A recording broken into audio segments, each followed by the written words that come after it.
I think there should be a greater expectation in our society that all parents can benefit from help and support, and that should be more normalised. So in Nesta's A Fairer Start mission, we're currently working to close the outcome gap for disadvantaged children in the early years, and we're focusing particularly on working through supporting parenting and the home and learning environment, and also looking at trying to increase take-up and quality of early childhood education. And we think there's already a lot of really effective practice out there.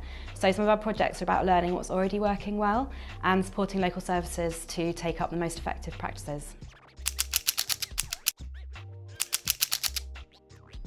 So there's so much great work going on out there. I think the Early Intervention Foundation have done a really great job of building the evidence base for the early years sector. And then the Education Endowment Foundation have got some really great trials going on looking at effective practices. And then there have been some really great evidence reviews coming out of Nuffield Foundation. And then there's actually some really great innovation as well coming out of A Better Start. And one example of that is some really ambitious plans in Bradford for sharing data across the early years system. So we're looking at how we can learn from that. And then I also follow a lot of really passionate early years practitioners on Twitter, and I love hearing about the work they're doing in their practice and hearing the discussions that happen on Twitter as well. What seems really crucial over the next 5 years, I think, is really need to see some better funding for early childhood education so that we can attract and retain a skilled workforce. Because at the moment, current funding constraints are a huge challenge for the sector, and it's having a big impact on the quality of provision.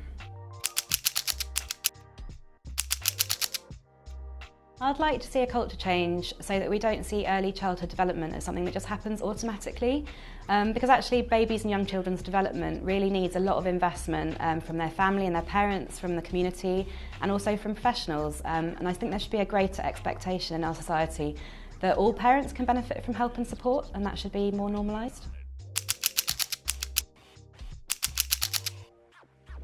Well, firstly, I'd really recommend work by Harvard Centre on the Developing Child. They've got lots of really great metaphors for how you support early childhood development, and they've got some really good videos and resources on their website. And what's nice about them is that it works for a practitioner, but it would also work for a parent or a member of the community, because it's all kind of put in really nice plain English and it's really accessible.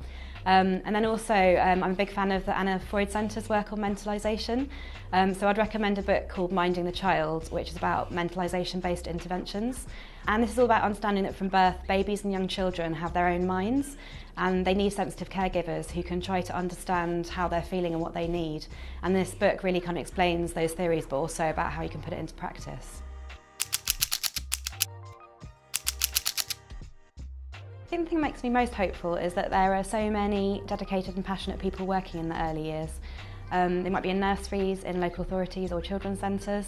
And when you meet people working in the early years, they just really want to make a difference for children. So I think collectively we can achieve a huge amount, even given the current funding constraints.